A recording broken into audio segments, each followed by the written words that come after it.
সবাইকে স্বাগত টপাস কিচেনে। বন্ধুরা, আজকে নিয়ে এসেছি দারুণ টেস্টি থাই স্যুপের রেসিপি। চলুন দেখে নিই। তার জন্য মেন যে ইনগ্রিডিয়েন্টসটা দরকার সেটা হচ্ছে থাই স্টেম, থাই গাছের স্টেম।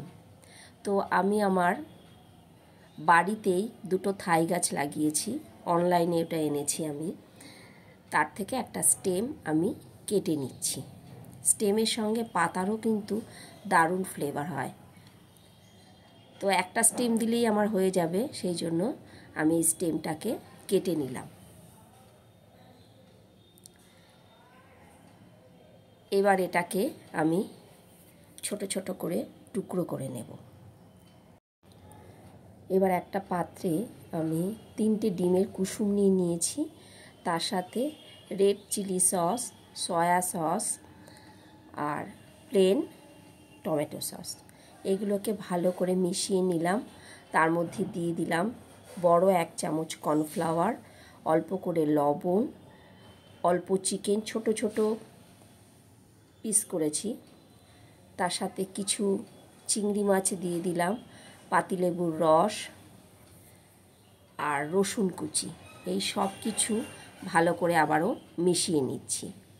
মিশিয়ে নিতে নিতে দুবারে এর মধ্যে আমি জল অ্যাড করব। মোটামুটি বড় 1 কাপের জল আমি দিয়ে দিলাম।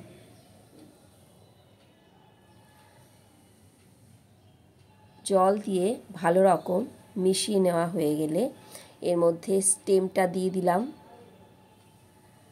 আর গোলমরিচের গুঁড়ো, অল্প লবণ। এবার গ্যাসের ফ্লেমটা অন করে দিয়েছি। এটা ভালো করে আমি জাল করব 5 থেকে 7 মিনিট মিডিয়াম ফ্লেমে। জাল করে নিচ্ছি। এর মধ্যে 2 থেকে 3টে কাঁচা লঙ্কা চিড়ে দিয়ে দিলাম। দেখুন, আমি পাতাগুলোও কিন্তু ভালো করে মুড়ের মধ্যে দিয়ে দিয়েছি। তো 5 থেকে 7 মিনিট যখন জাল হয়ে গেল, নামানোর আগে এর মধ্যে দিয়ে দিলাম আদা বাটা। আদাটা আমি দিইনি আগে, যাতে ফ্লেভারটা ভালো হয়, সেই জন্য শেষে আদা বাটা দিলাম আর বাটার দিলাম। বাটার দিয়ে নামিয়ে নিলাম। হয়ে গেল থাই স্যুপ। ভীষণ অল্প সময়ে হয়ে যায়, খুব ভালো একটা ব্রেকফাস্ট বা ডিনারে আপনারা খেতে পারেন। চিলি ফ্লেক্সের সঙ্গে আর বাটারের সঙ্গে আমি এটা সার্ভ করে দিলাম। চাইলে একটু ধনেপাতা দিয়েও আপনারা সার্ভ করতে পারেন। হয়ে গেল সুন্দর থাই স্যুপ।